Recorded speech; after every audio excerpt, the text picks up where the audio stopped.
Alors, Willy Mengue, le président par intérim du MRC, par rapport à cette question, souhaite ou demande au Conseil constitutionnel de dire le droit.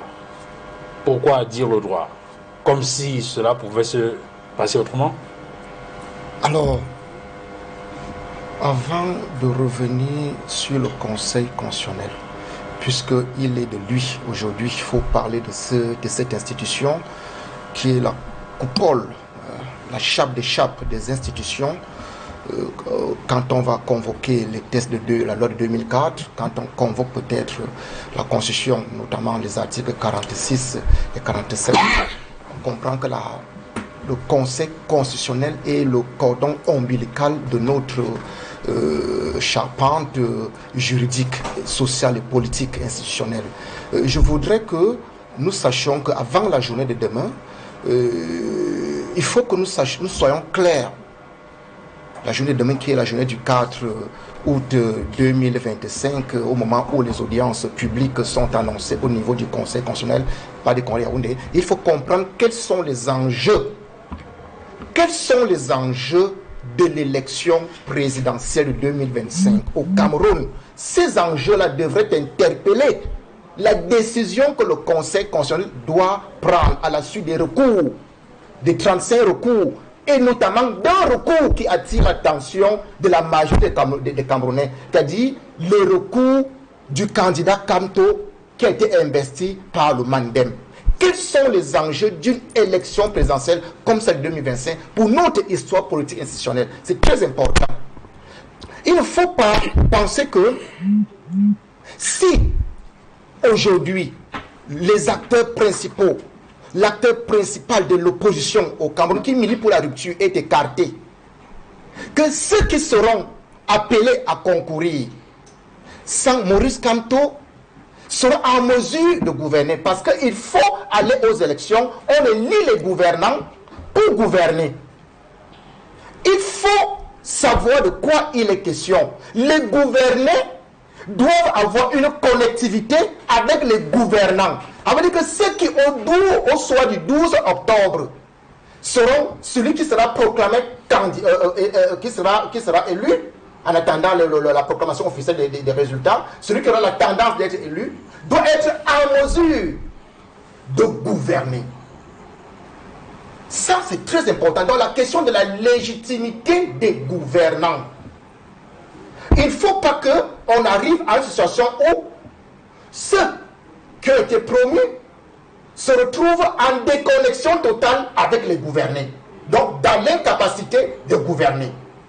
Il faut convoquer dans la question de la légitimité de monsieur l'élu au lendemain du 12 octobre. Quand on convoque ça, il y a la nécessité de voir quelle est la place de l'acteur central d'un processus électoral, qui n'est autre que le peuple souverain, dans sa liberté de choix politique. Le peuple souverain dans l'exercice libre de ses choix. Ce peuple souverain qui aujourd'hui, dans sa majorité, se retrouve en train d'être à la limite congédié du processus électoral en cours, au regard des manœuvres malicieuses que le régime entretient.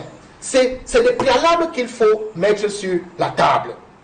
Alors, revenons au Conseil constitutionnel qui doit dire la loi en vertu du droit, le droit dans sa droiture. Le Conseil constitutionnel au niveau du Cameroun, le constat que nous autres avons fait, c'est que nonobstant, n'est-ce pas, ces compétences qui sont bien détaillées par la loi de 2004, en vertu de la Constitution de 1996, ce Conseil constitutionnel, le groupe des 11 sages, s'est curieusement réfugié sur deux compétences en matière politique électorale. La première compétence par laquelle brille le Conseil constitutionnel, c'est l'irrecevabilité. Pourtant, il y a la flagrance des dossiers qui lui sont soumis à sa juste appréciation et en vertu de ses devoirs statutaires et de ses responsabilités. À côté de la compétence de l'irrecevabilité, il y a une autre compétence intrigante. C'est l'incompétence. Le Conseil constitutionnel brille par la compétence de l'incompétence sur des questions qui sont pourtant évidentes. Quand on passe, prenons par exemple l'article 40 de la loi de 2004. Le Conseil constitutionnel est garant de la régularité. Il veille sur la régularité des élections présidentielles, entre autres, et en proclame le résultat. Or, la régularité et la sincérité des élections présidentielles commencent par le processus préélectoral. Par exemple, les inscriptions sur liste électorale. Par exemple, la publication du fichier électoral national, article 80. Là, tous les recours ont été introduits par le phénomène Camto. Le phénomène Camto, aujourd'hui candidat aux élections.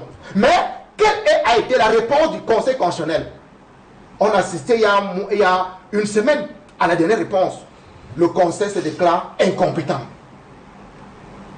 À un moment donné, en janvier, ils ont dit, c'est tôt, il faut attendre que le corps électoral soit convoqué pour qu'il soit compétent. Le corps électoral a été convoqué, il y a un recours et une audience qui a eu lieu. J'ai dit il y a une semaine, le Conseil a encore déclaré incompétent. Sur la question dont il est compétent et l'unique compétent, c'est-à-dire en dehors du Conseil constitutionnel, nul ne peut être compétent sur ces questions électoralistes, notamment la publication du fichier électoral national et le fait que le corps électoral ne soit pas spécifié. Mais le Conseil vous dit qu'il est incompétent.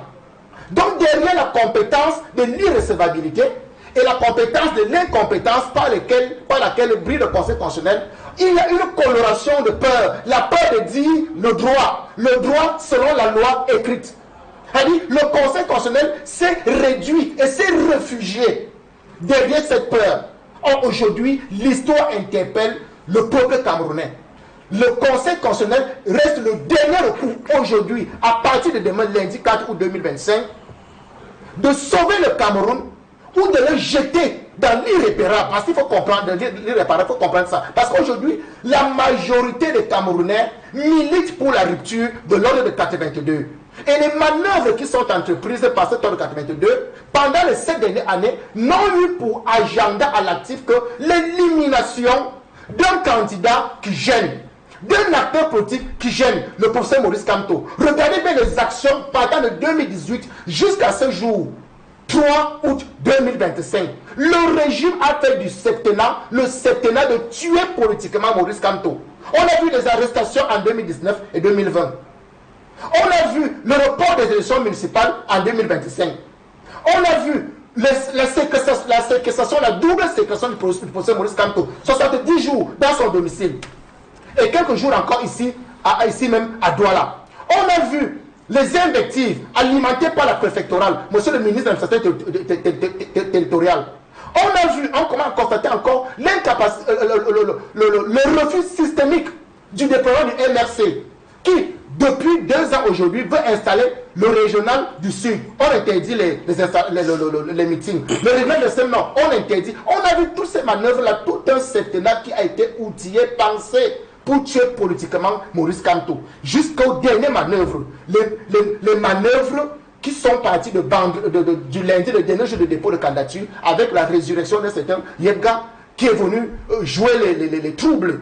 Aujourd'hui, on se retrouve au recours parce qu'on est allé ressusciter un certain Yebga qui, selon le Manidem, n'est plus militant de ce parti depuis au moins 2017. Vous comprenez que toute la manœuvre a été pour tuer politiquement le candidat Maurice Kamto, qui devient un acteur essentiel. Mais je me pose la question aujourd'hui, lorsque le Conseil constitutionnel va dire son droit demain ou après-demain, comment est-ce qu'on peut gouverner le Cameroun sans que Maurice Kamto ne soit allé aux élections? C'est ça la question. On va le gouverner comment? On ne peut pas gouverner le Cameroun avec les voitures militarisées dans les carrefours. Ils ne pourront pas nous gouverner pendant 7 ans du jour au lendemain avec les voitures militarisées dans les carrefours. Non, on ne pourra pas. On ne pourra pas, puisque ce n'est que la seule option. Si quand on ne va pas aux élections, ça veut dire qu'on va militariser le Cameroun. Et on ne voudrait pas arriver à cette situation. Mais ça sonne comme une menace. Vous semblez menacer les institutions.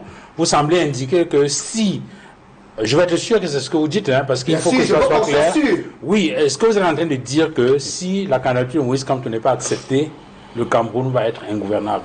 C'est un mécanisme. C'est un mécanisme. Mais là, vous menacez les institutions. Il n'est pas question de menace. Il est question de ces institutions de faire respecter la loi. Oui, mais la loi, c'est déjà que il y a un juge électoral suprême, que le Conseil constitutionnel. Donc on attend la décision. Mais voilà, pourquoi ne pas attendre? Pourquoi ne pas attendre donc que le Conseil constitutionnel rende cette décision-là pour effectivement prendre acte et puis je ne sais pas quoi. Lorsqu'on vous écoute, on a le sentiment que vous intimidez les membres du Conseil constitutionnel.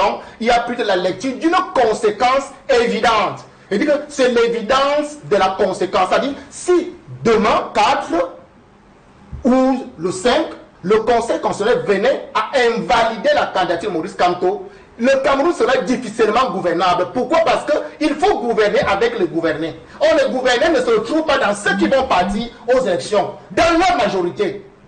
On ne gouverne pas par son bon vouloir. Il faut qu'il y ait la connexion entre ceux qui sont, celui qui est élu et la majorité de ceux qu'il est appelé à gouverner. Ce n'est pas une invective, c'est une conséquence directe. C'est un mécanisme que personne ne pourra stopper. Il faut comprendre ça, disons les choses vraies. Personne ne pourra stopper les Camerounais à réclamer M. Kamto, la validation de la candidature de M. Kamto. Mieux aller battre Kamto dans les urnes et que de le battre par le vice institutionnel qui est mis en branle depuis 2018. Allez le battre dans les urnes. Que sa candidature, par les moyens de droit et de loi, soit validée, qu'on aille courir dans les urnes. C'est 1000 fois mieux.